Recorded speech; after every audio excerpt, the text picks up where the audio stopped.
अरे मार्स, ये धरतीवासी जो अलग अलग फूड आइटम खाते हैं उसमें क्या क्या होता है। देख, हर डिश में एक या एक से ज्यादा इंग्रेडिएंट्स होते हैं जिसे हम न्यूट्रिएंट्स कहते हैं। ये सब धरतीवासियों की बॉडी के लिए बहुत जरूरी होते हैं। अरे भाई, ये न्यूट्रिएंट्स क्या होते हैं? अरे न्यूट्रिएंट्स जैसे कि proteins, fats, carbohydrates, vitamins and minerals. ओ, तो इन सबको ही न्यूट्रिएंट्स बोलते हैं। हाँ भाई, और न्यूट्रिएंट्स के साथ साथ खाने में फाइबर और पानी भी होता है। हेलो, अरे मार्स भाई, ये बता कि हम कैसे टेस्ट करेंगे कि फूड आइटम में कार्बोहाइड्रेट्स हैं कि नहीं। देख, मेनली कार्बोहाइड्रेट्स स्टार्च और शुगर की फॉर्म में होता है, तो इसको टेस्ट करना बहुत सिंपल है। जिस भी फूड आइटम को टेस्ट करना है उसको कट करके उसके ऊपर डाइल्यूट आयोडीन सॉल्यूशन डाल दीजिए। अगर फूड आइटम का कलर ब्लू ब्लैक में कन्वर्ट हो जाता है तो ये शो करता है कि फूड में स्टार्च की प्रेजेंस है। वाओ! अच्छा मार्स, फूड आइटम में प्रोटीन है या नहीं, इसका टेस्ट कैसे करेंगे? बहुत सिंपल है। देख, अगर फूड आइटम सॉलिड है जैसे कोई दाल, तो उसे क्रश करके पाउडर फॉर्म में कर लो, और अगर एग है तो उसे मैश कर लो। अब इन फूड आइटम्स को टेस्ट ट्यूब में डाल दो। अब टेस्ट ट्यूब में थोड़ा सा पानी मिला के टेस्ट ट्यूब को शेक करो, जिससे फूड आइटम्स पानी में अच्छे से मिक्स हो जाएं। अब टेस्ट ट्यूब में 2 से 4 ड्रॉप कॉपर सल्फेट डालो और 10 to 12 ड्रॉप्स कॉस्टिक सोडा डाल दो। अगर टेस्ट ट्यूब में पड़े मटेरियल का कलर वॉयलेट में कन्वर्ट हो जाता है तो ये शो करता है कि फूड आइटम में प्रोटीन है। फूड आइटम में जितना ज्यादा प्रोटीन होगा उतना गहरा वॉयलेट कलर आएगा। जैसे यहाँ एग सॉल्यूशन का कलर डार्क है, मतलब एग में दाल से ज्यादा प्रोटीन है। ओ, मतलब फूड आइटम को क्रश या मैश करो, टेस्ट ट्यूब में डालो, पानी मिक्स करो, कॉपर सल्फेट और कॉस्टिक सोडा डालो, अगर वॉयलेट कलर आया मतलब प्रोटीन है। प्रोटीन और कार्बोहाइड्रेट्स के टेस्ट तो मैंने बहुत अच्छे से सीख लिए हैं। हाँ, मैंने भी। लेकिन मार्स, प्लीज बताना, किसी भी फूड आइटम में फैट्स की प्रेजेंस कैसे देखेंगे? ये तो सबसे सिंपल है। देख, सबसे पहले अपनी कॉपी में से एक पेपर फाड़ लो और जिस भी फूड आइटम को टेस्ट करना है उसका एक पीस कट करके पेपर में रैप करके प्रेस करो। अब पेपर को अनरैप करके ओपन कर लो और लाइट के सामने रख के देखो। अगर तुम्हें पेपर में ऑयली पैच नजर आता है, इसका मतलब फूड आइटम में फैट है। अरे, ये तो बहुत सिंपल है। लेकिन बहुत सारे फूड आइटम में तो पानी होता है, तो अगर पेपर गीला हो गया तो? हाँ, तो ऐसे में पेपर को धूप में ड्राई होने के लिए रख दो और उसके बाद पेपर को लाइट के सामने रख के देखो।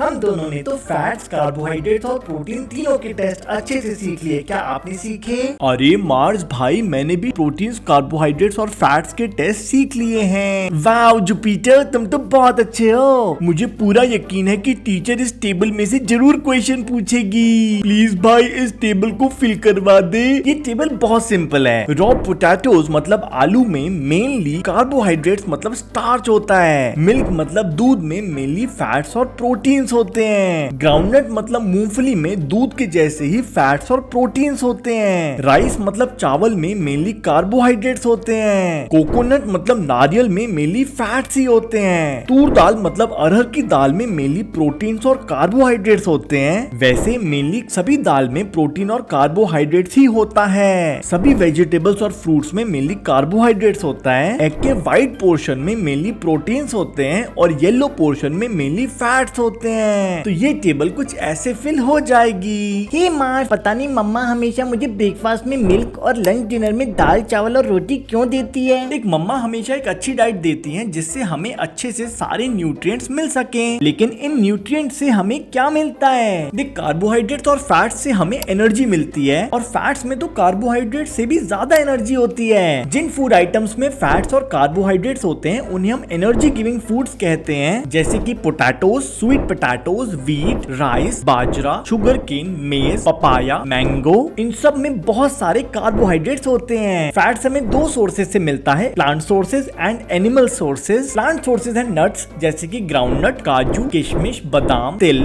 और ऑयल्स जैसे कि sunflower oil, mustard oil, coconut oil and soybean oil. इन सब में बहुत सारा फैट होता है। और फैट्स के एनिमल सोर्सेज हैं egg, meat, fish, ghee, milk, cream and butter. ओह अच्छा, हमें प्रोटीन क्यों चाहिए? चलो मार्स भैया, अब बताओ कि हमारी बॉडी को प्रोटीन्स क्यों चाहिए? देख, प्रोटीन्स हमारी बॉडी को ग्रोथ और रिपेयर करने में हेल्प करता है। जिन फूड आइटम्स में प्रोटीन होता है उन्हें हम बॉडी बिल्डिंग फूड्स कहते हैं। ओह, तभी सारे body builders protein rich food खाते हैं। अच्छा, हमें प्रोटीन किन फूड आइटम्स में मिलता है? देख, फैट्स के जैसे ही प्रोटीन्स के भी दो सोर्सेज होते हैं, plant sources and animal sources. Plant sources हैं पीस, बीन्स एंड सोयाबीन, काले चने, सफेद चने और राजमा। सभी दाल जैसे कि तूर दाल और मूंग दाल में बहुत प्रोटीन होता है। एनिमल सोर्सेज हैं egg, meat, milk, fish, paneer. ओ, तभी मम्मा मुझे मिल्क, पनीर और दाल खाने के लिए कहती रहती है, जिससे मेरी बॉडी बहुत स्ट्रॉन्ग बन सके। भाई, मुझे लगता है विटामिन्स की तो कोई नीड है ही नहीं। हाँ, शायद विटामिन्स तो बेकार ही होते हैं। अरे भाइयों, विटामिन्स हमें डिजीज से बचाता है और हमारी आईज, बोन्स, टीथ और गम्स को स्ट्रॉन्ग बनाता है। विटामिन ए हमें papaya, milk, fish oil, carrot और मैंगो से मिलता है, जो हमारी स्किन और आईज को हेल्दी रखता है। विटामिन बी हमें व्हीट और राइस से मिलता है, जो हमारी ब्रेन फंक्शन के लिए बहुत जरूरी है। विटामिन सी हमें खट्टी चीजों से मिलता है, जैसे कि lemon, oranges, guava, green chilli, आंवला, और ये हमें बहुत सारी डिजीजेस से बचाता है। विटामिन डी हमें फिश, एग, बटर और मिल्क से मिलता है, ये हमारी बोन्स और टीथ के लिए बहुत जरूरी है। और पता है, हमारी बॉडी सनलाइट से भी विटामिन डी को प्रोसेस कर लेती है, इसलिए धूप में बैठना बहुत जरूरी होता है। इसलिए भाइयों, विटामिन बहुत इंपॉर्टेंट हैं। ओ रिंग्स वाले भैया, खाने में डाइटरी फाइबर और वाटर क्यों चाहिए होता है? मुझे क्या पता, मुझसे क्या मतलब, मेरे पास तो रिंग्स हैं। ओ भाई, तू ही बता दे।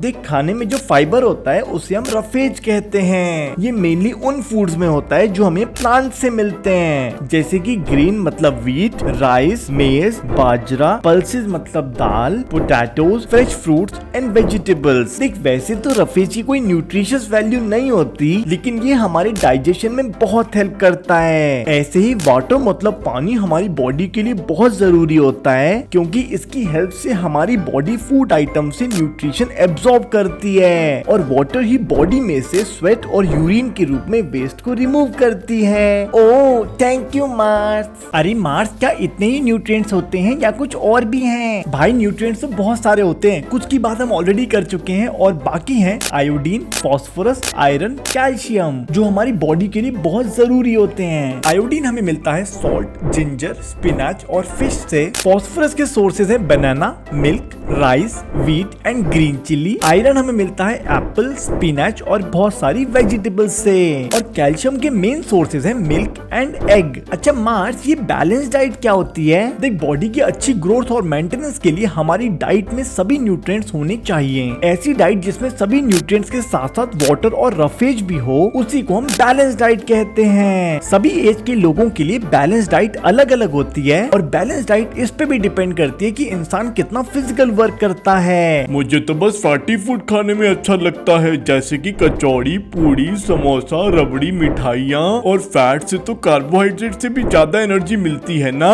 अरे, तुझे बैलेंस डाइट के बारे में नहीं पता क्या? मार्स भाई, तू बता इसे। देख भाई, अगर तू ज्यादा फैट्स खाएगा तो तुझे ओबेसिटी हो जाएगी, मतलब तू मोटा हो जाएगा। और हमारे खाने में सभी न्यूट्रिएंट्स अच्छी क्वांटिटी में होने चाहिए, मतलब हमें एक बैलेंस डाइट खानी चाहिए। तो मार्स भाई, मम्मी लोगों को कुछ कहना चाहोगे? मम्मी लोगों, खाने को पकाना मतलब कुक करना बहुत जरूरी है, क्योंकि इससे खाने का टेस्ट बढ़ता है और खाना इजीली डाइजेस्टेबल भी हो जाता है। लेकिन कुकिंग बहुत अच्छे से होनी चाहिए, क्योंकि कुक करते टाइम खाने के बहुत सारे न्यूट्रिएंट्स लॉस हो जाते हैं, इसलिए खाने को कुक करते टाइम पानी का ज्यादा इस्तेमाल नहीं करना चाहिए। ऐसे ही फ्रूट्स को पील करने से और बार बार वॉश करने से भी उसमें से बहुत सारे विटामिन और मिनरल्स लॉस हो जाते हैं। ओके मार्स, अगर हम अपने बच्चों को बैलेंस डाइट ना दें तो क्या होगा? देखो, आप अपने बच्चों को हो सकता है बहुत सारा खाना दे रहे हो, लेकिन अगर उसमें कोई भी न्यूट्रिएंट कम है तो आपके बच्चों को उस न्यूट्रिएंट की डेफिशिएंसी हो जाएगी, और इससे आपके बच्चों में कोई डिजीज या डिसऑर्डर क्रिएट होगी। फॉर एग्जाम्पल, अगर बच्चों को अच्छे से प्रोटीन नहीं मिले तो उनकी स्टंटेड ग्रोथ होगी, स्वेलिंग फेस होगा, हेयर डिस्कलर्ड मतलब व्हाइट हो जाएंगे, स्किन डिजीज और डायरिया हो जाएगा। और अगर बच्चों के फूड में प्रोटीन और कार्बोहाइड्रेट्स दोनों ही कम होंगे तो उनकी बॉडी बहुत वीक हो जाएगी और ग्रोथ बिल्कुल रुक जाएगी। ओह माय गॉड, तो इससे हम कैसे बचे मार्स? अरे भाई सिंपल, बच्चों को सादा खाना मतलब बैलेंस डाइट खिलाओ और जंक फूड से दूर रखो। मार्स भाई जरा डेफिशिएंसी डिजीजेस याद करवा दे, कल मेरा वाइवा है। अरे भाई टेंशन नहीं लेना, I am always ready to help. देख विटामिन ए की डेफिशिएंसी से आंखों की देखने की शक्ति कम हो जाती है, मतलब लॉस ऑफ विजन हो जाता है। विटामिन B1 की डेफिशिएंसी से होने वाली डिजीज का नाम है बेरी, जिसमें मसल्स बहुत वीक हो जाती हैं और काम करने की एनर्जी बहुत कम हो जाती है। विटामिन सी की डेफिशिएंसी से होने वाली डिजीज का नाम है स्कर्वी, जिसमें हमारे गम्स की ब्लीडिंग होती है और बॉडी में होने वाले वुंड्स हील होने में बहुत ज्यादा समय लेते हैं। विटामिन डी की डेफिशिएंसी से होने वाली डिजीज का नाम है रिकेट्स, जिसमें बॉडी की बोन्स बहुत ज्यादा सॉफ्ट और बेंड हो जाती हैं। कैल्शियम की डेफिशिएंसी से बोन्स वीक हो जाती हैं और टूथ डिके हो जाते हैं। आयोडीन की डेफिशिएंसी से होने वाली डिजीज का नाम है गोइटर, जिसमें गर्दन के ग्लैंड स्वेल कर जाते हैं और बच्चों में मेंटल डिसेबिलिटी हो जाती है। और आयरन की डेफिशिएंसी से होती है एनीमिया, जिसमें बहुत वीकनेस फील होती है।